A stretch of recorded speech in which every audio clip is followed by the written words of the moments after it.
소를 주님께도 올리십시다. 오늘 설교 제목을 축복의 통로로 삽시다 이렇게 적어봤습니다. 따라합시다.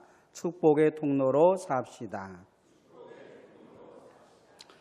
안산제일교회 원로 목사님이었던 고은 목사님이 목회할 때 하루에 어떤 한 이 가게에 있는 사람들이 종업원들이 10명이 한꺼번에 등록한 적이 있다고 합니다. 이들은 사장님을 통해서 이제 교회에 나오게 된 거죠. 이 사장님이 30년간 식당을 한 집사님인데 새해가 됐는데 뭔가 마음의 결심을 한 거예요. 이제부터는 주의를 지키겠다. 그러니까 30년간 교회를 다니면서 주일에 식당 문을 연 거죠. 그런데 이제 어느 정도 먹고 살만 하고 그러는데 갑자기 마음속에 새롭게 살아야 되지 않겠느냐 생각이 들어서 이제 뭘 새롭게 할 거냐, 내년부터는 주일 제대로 지키겠다 생각한 거예요. 근데 자기만 주일 지키면 안 되잖아요. 그래서 종업원들에게 주일날 교회 오면 일하는 걸로 쳐주겠다고 이야기를 했어요. 주일날 교회 안 나온 사람은 식당에 나와서 청소하고 설거지 하라고. 그러니까 이 종업원들이 여러분 같으면 어쩌겠어요? 주일날 교회 와서 1시간 앉아 있겠어요? 하루 종일 식당에서 청소하고 뒷정리하겠어요? 이 종업원들이 그날부터 교회에 나오기로 한 거예요. 그리고는 그게 지금 정말인가 사실인가 이제 다들 궁금했을 거 아니에요. 그러니까 교회 식당 앞에다가 주일은 쉽니다 하고 크게 붙여놓은 거죠. 믿든 안 믿든 이 집사님은 자기가 이제 마음의 결심을 해서 주의를 지킨데 나만 지켜야 됐다는 생각보다는 나와 함께한 사람들도 이제 예수님 믿게 해야 되겠다 생각한 거죠. 그래서 그들이 복음을 접할 수 있는 기회를 주신 것입니다. 30년간 자기가 생각하기에 자기는 돈벌이 기계로 산 거예요.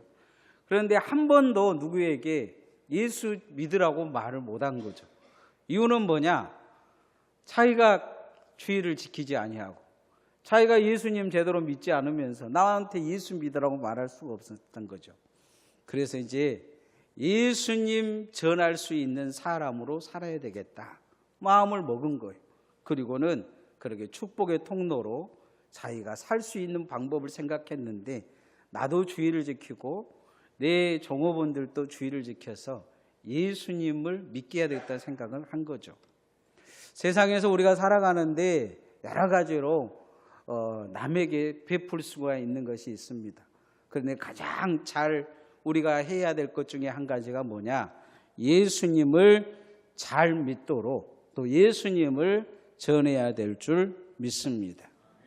오늘 우리가 읽은 성경은 야곱이 이제 죽기 전에 12아들을 축복하는 내용입니다. 이 12아들이 축복을 하면서 살아온 삶대로 축복했다. 오늘 우리가 읽은 끝절에 그런 말씀이 있어요. 그 사람이 살아온 삶대로 축복했다. 그런데 어떤 이는 축복의 도구로 쓰임을 받기도 했고 어떤 이는 가정의 불화를 가져온 사람이기도 하고 어떤 이는 가정이 전체적으로 이 야곱의 가정이 목숨을 위태롭게 한 사람들도 있다는 거예요.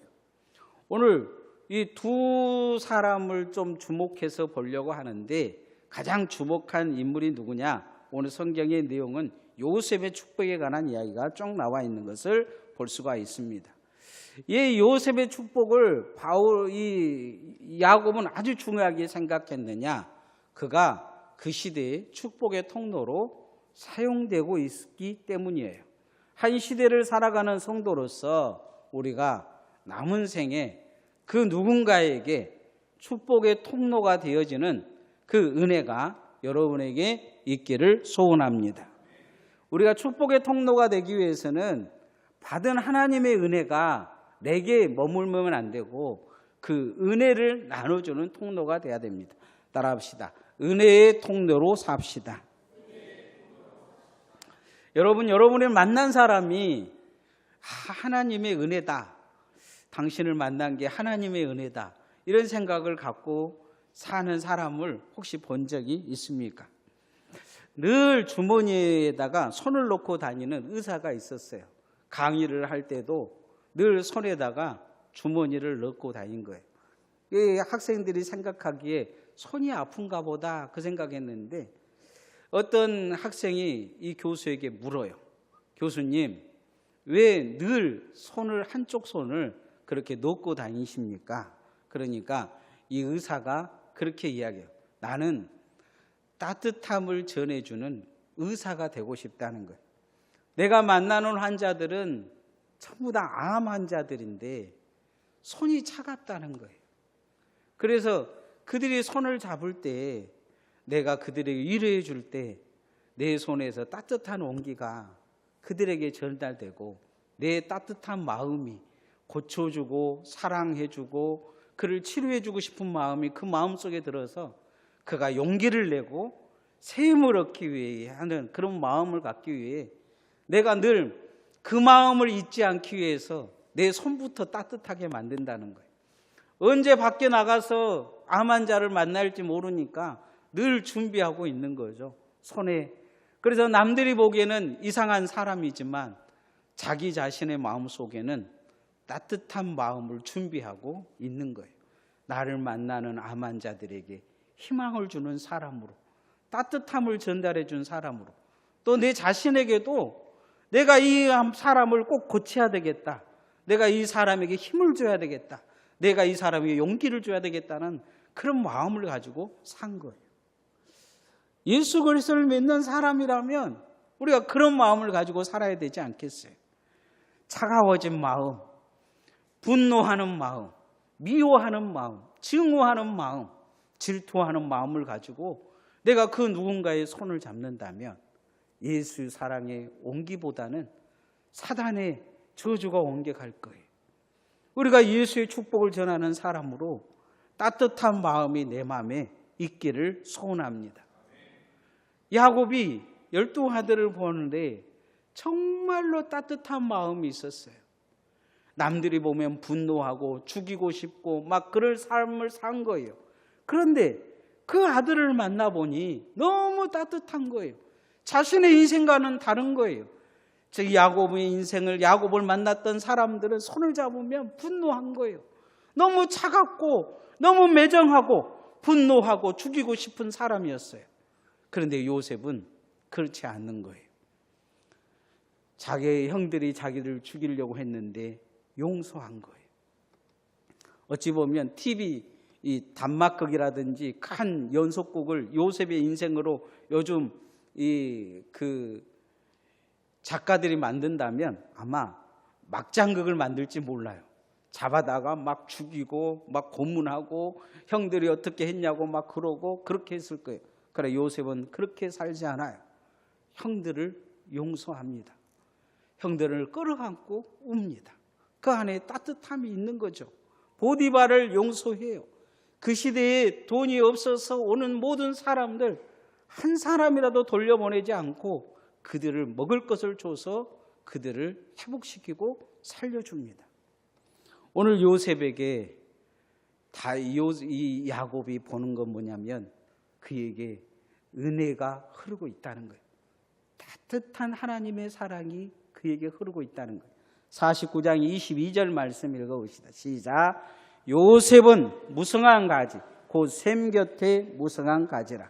그 가지가 담을 넘었도다. 따뜻함이 그 안에 있다는 거예요. 은혜가 그 안에 있다는 거예요. 우리가 그렇게 살 수 있기를 소원합니다.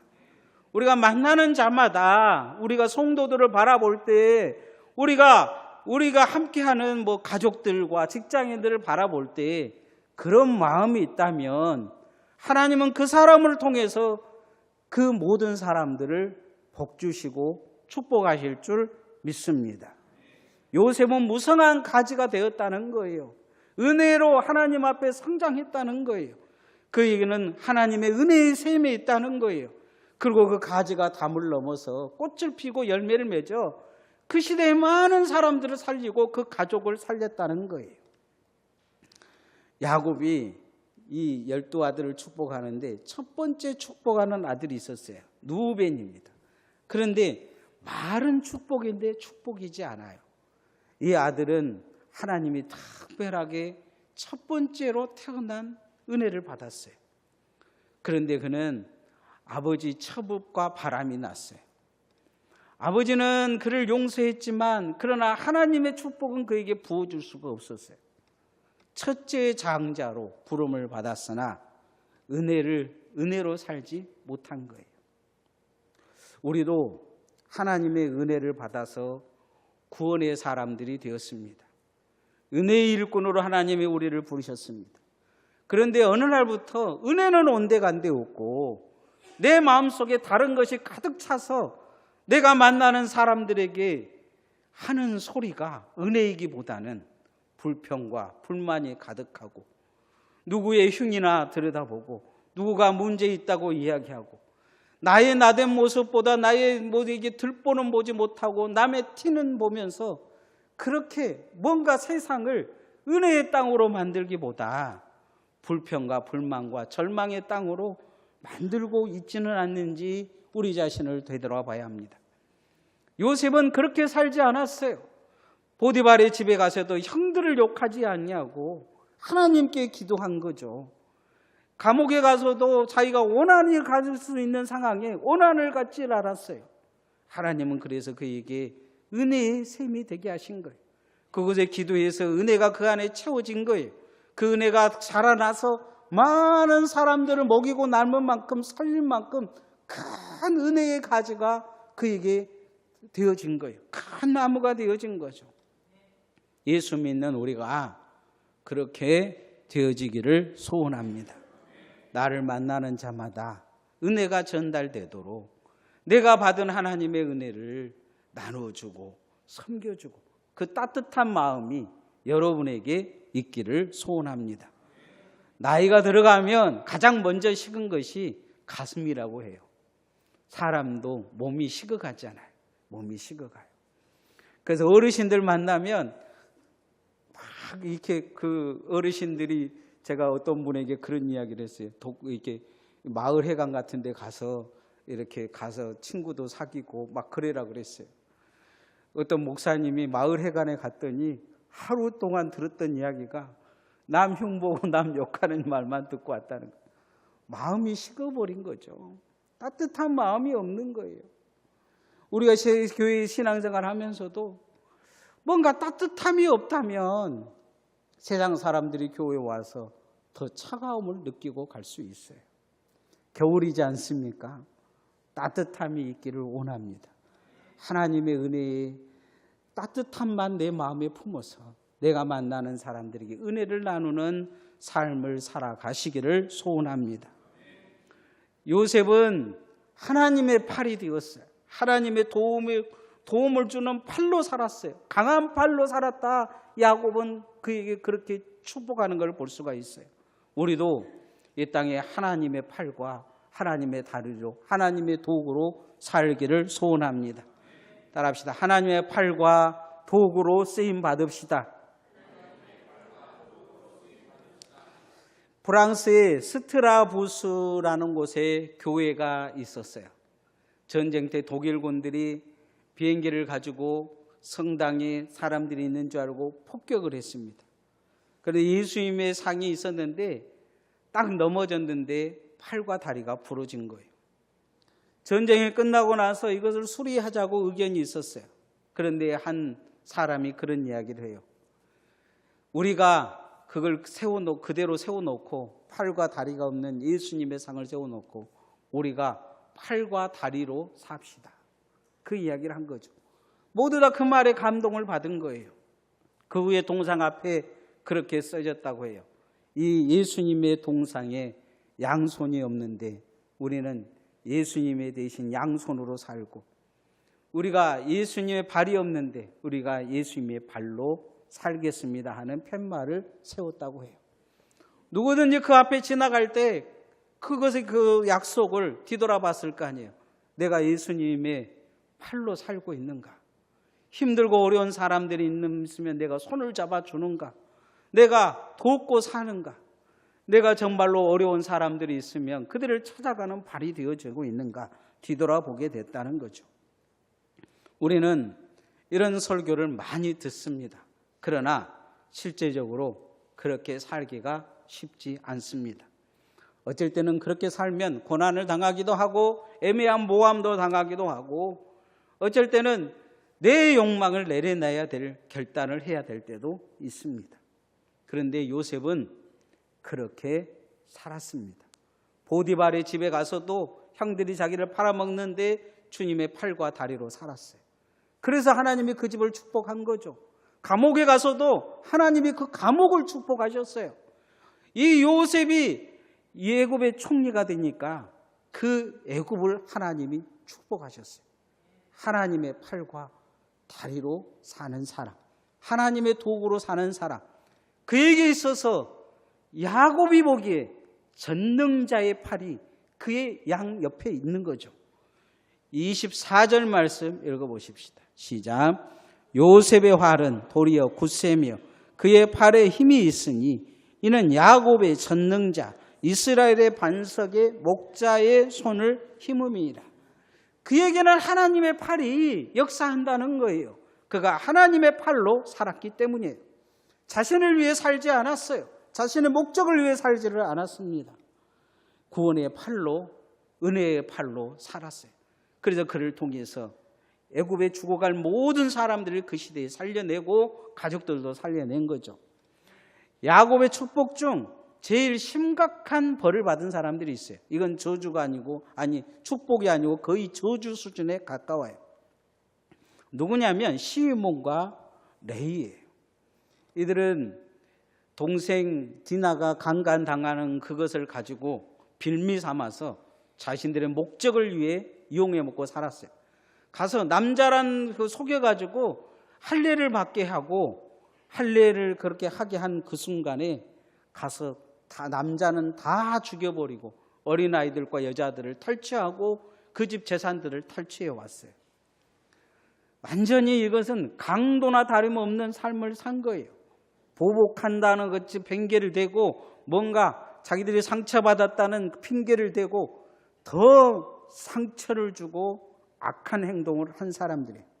그래서 도저히 축복할 수 없는 야곱, 이 야곱의 마음이 그들을 축복하는데 그런 이야기를 해요. 흩어져 살 거라는 거예요. 레위와 시몬은 흩어져 살 것이다. 그런데 당장은 그게 일이 없을 것 같은데 광야를 지나가면서 이 시몬 지파가 제일 많이 죽어요. 그냥 불평불만해서 죽어가요. 뭔 일만 있으면 모세를 대적하고 돌 들고 달라드는 거예요. 이 시몬 지파였어요. 그래서 보면 처음에 민수기 1장에서 수를 쉬면 마지막 장에 수를 쉬어서 땅을 분배하는데 너무 숫자가 적고 또 한 지파를 그들을 따로 옮겨놓으면 불평불만해서 반역하고 일으킬 것 같으니까 가장 든든한 유다 지파에게 복속되게 살게 해요. 쉽게 말하면 새 들어 사는 인생이 되어버려요. 레위는 48개의 성에 흩어져 살게 해요. 모이면 역정모의하고 모이면 엄한 짓 하니까 아예 하나님이 흩어버려요. 모이면 남 흉보고 모이면 어떻게든지 뭘 해보겠다고 하니까 아예 48개 성읍에 흩어지게 해요. 다만 하나님을 사랑하는 그 마음 하나 바라보시고 이 아론이 송아지 우상을 만들 때 하나님 편에 섰다고 하나님 성전에 돌아가면서 섬길 수 있는 복은 주셔요. 어떻게 살았는지 어떤 마음을 가지고 있는지 하나님은 알고 계신 거예요. 야곱이 축복과 저주를 한 것 같지만 그는 그냥 하나님의 대언자일 뿐이에요. 오늘 우리도 요셉처럼 살아야 될 줄 믿습니다. 하나님이 마지막 날 양과 염소를 구분해 보시겠다고 하셨어요. 어떤 사람들이 주님 앞에 가니까 너네들이 내가 감옥에 있었을 때, 내가 헐벗었을 때, 내가 병들었을 때, 내가 어렸을 때 나를 돌봐줬다 이야기해요. 우리가 언제 그렇게 했습니까? 하니까 그 사람들, 어렵고 힘든 사람들에게 한 것이 내 것이라는 거예요. 반대로 염소들 같은 사람들에게는 너희들이 그렇게 하지 않았다는 거예요. 그래 내가 언제 그렇게 안 했습니까? 그러니까 세상에서 너희들이 그렇게 살았다고 이야기하고 계신 거죠. 어떻게 살았느냐? 하나님 앞에 갔을 때 심판도 그렇게 어떻게 살았느냐, 어떻게 믿었느냐가 하나님의 앞에 심판할 때 드러날 거라는 거예요. 이왕 우리가 살 거면 주님의 팔과 주님의 다리와 주님의 도구로 쓰임받고 살기를 소원합니다. 하나님이 여러분을 그런 마음을 가지고 산다면, 그렇게 기도한다면 하나님의 강한 팔이 여러분을 붙들어 주실 거예요. 여러분에게 힘을 주실 거예요. 여러분이 도울 수 있는 힘을 주고, 여러분이 다스릴 수 있는 힘도 주고, 여러분이 정말로 세상을 축복할 수 있는 힘도 주실 거예요. 없다, 안 된다. 왜 나는 사람들이 싫어하느냐 하지 말고 여러분의 마음부터 고치세요. 그러면 하나님이 여러분을 축복의 도구로, 은혜의 도구로, 강한 팔로 사용하실 줄 믿습니다. 우리가 이 땅에 살면 하나님이 여러 가지로 살지만 여러분의 기도 속에 하나님이 역사하셔요.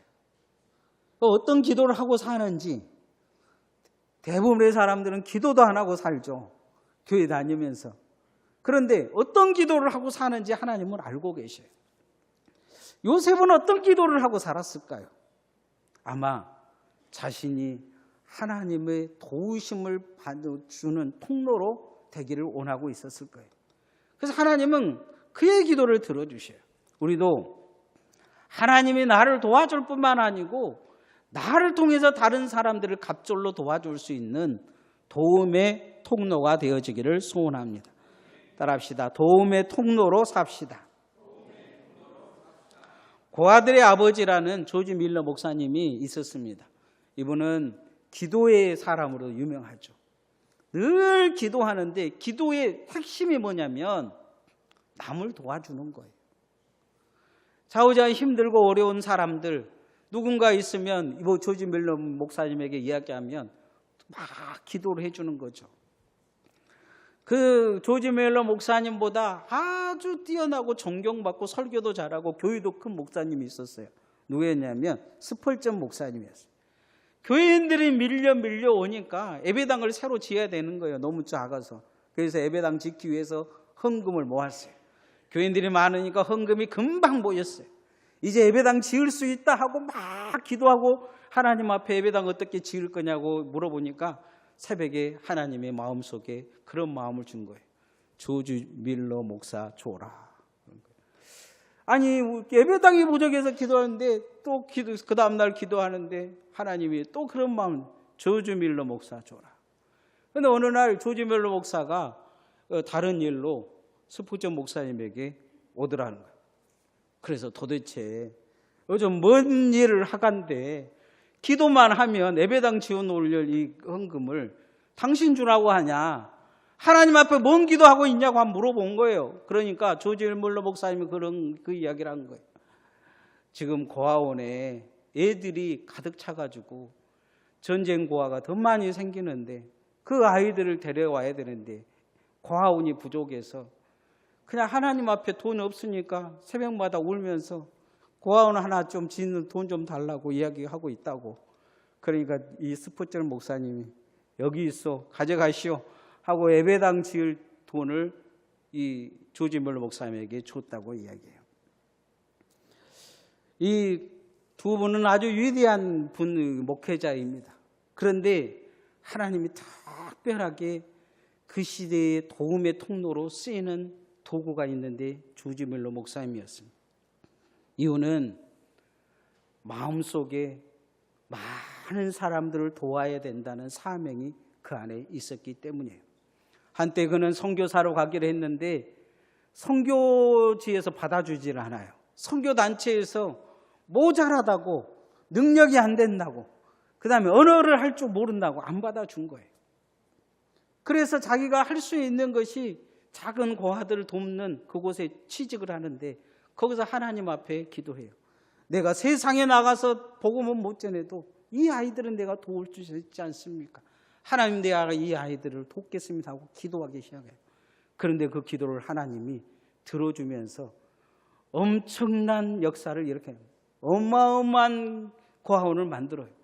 하루에 밥이 없으면 이 아이들 어떻게 하나님 왜 밥이 없는데 어떻게 하겠습니까 하면 그냥 그날 아침에 그냥 빵 싣고 가는 수레가 바퀴가 빠져가지고 그 고아원 앞에서 터져서 결국은 고아원에다 가져다 주고, 이런 간증이 조지 뮬러 목사님의 기도집에 보면 엄청나게 많이 있어요.